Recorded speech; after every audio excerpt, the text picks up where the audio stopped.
Hey guys, welcome to the Dollar Otter YouTube video where today I want to talk about creating a solid budget. And so if you haven't checked out our podcast, basically going to be the same thing where I kind of want to walk through the steps to help strengthen and make a more solid budget for your household finances. And so one of the common mistakes that a lot of families have whenever it comes to budgeting is number one, they're not writing down their budget. Okay, think about if you were to go grocery shopping or if you take a road trip, would you know where to start? Would you know where to go? And so by writing your budget down, you're able to itemize all of your expenses, your income, and what that does is really kind of gives you a visual of what's coming up ahead.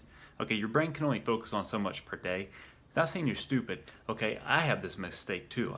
When you have so many bills coming through, it is very difficult to manage and remember all the bills that's coming through your way, especially when you're super busy like that. And so I don't want you to make that mistake.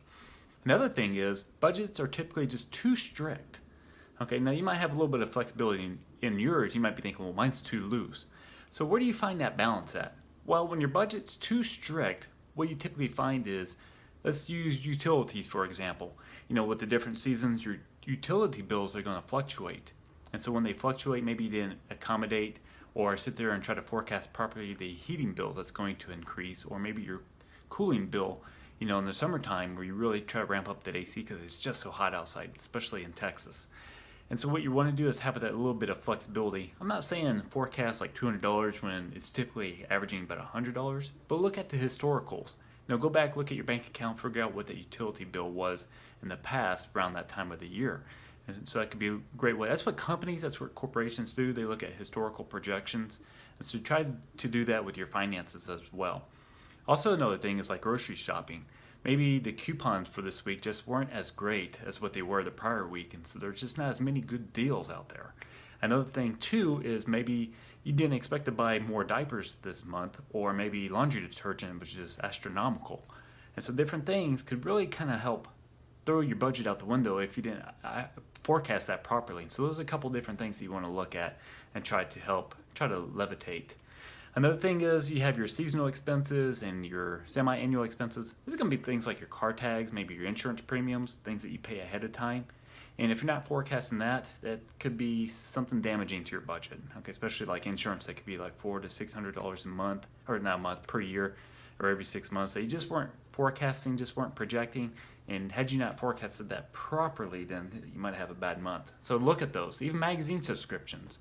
In fact, I had one that came through recently from Barnes & Noble, the Nook, because I have some subscriptions on there, just kind of staying tuned with what's going on with the economy.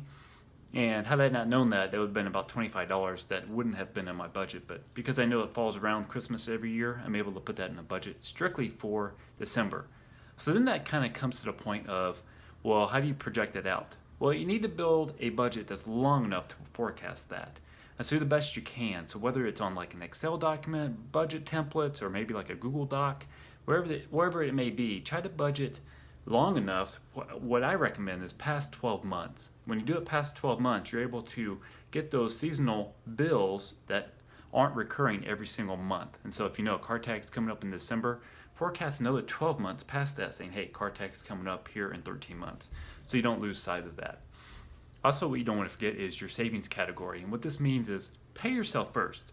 We get into the habit where we're paying all of our expenses, and when we get a raise, what happens at this point in time is we increase our standard of living.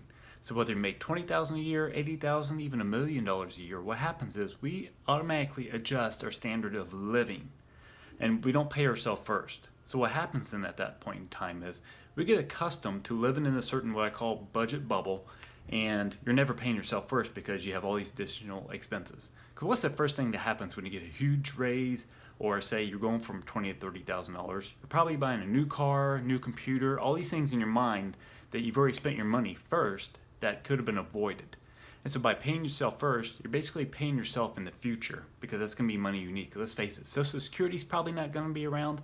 I think they forecast it being bankrupt within the next 10 years. I think they say 20, 30, depends on which forecast you look at. And if you're not saving now for yourself, then what's going to fill up that retirement bucket later in the out years? So what I want you to do is list all your income at the top. So it's going to be like your alimony, maybe you have child support, your salaries, tips, tax refunds are coming up here pretty soon. All that's going to go on your income, and then list out all of your expenses.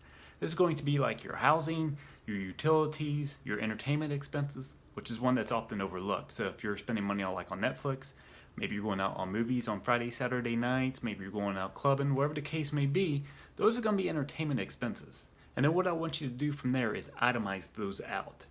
Okay, so what's going to happen is, let's just use this for an example. Say your total expenses are $1,000, and your total housing, when you add up like your insurance, your home, HOA, your mortgage, let's just say $100 when you add all those up just for the housing category. Take that $100 divided by 1,000, and you're going to have 10%. And then what's going to happen over a couple of months, you're going to be able to track these trends, because when everything's on the percentage terms base, you're keeping everything apples to apples versus dollars.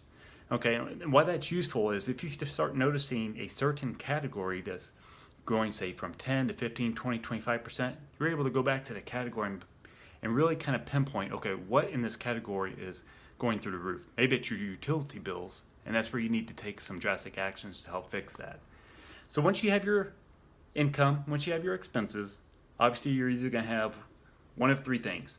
You're either going to have a surplus, which means you have more money. You're going to have zero, which is what you want because we always balance to zero, or you're going to have a shortfall.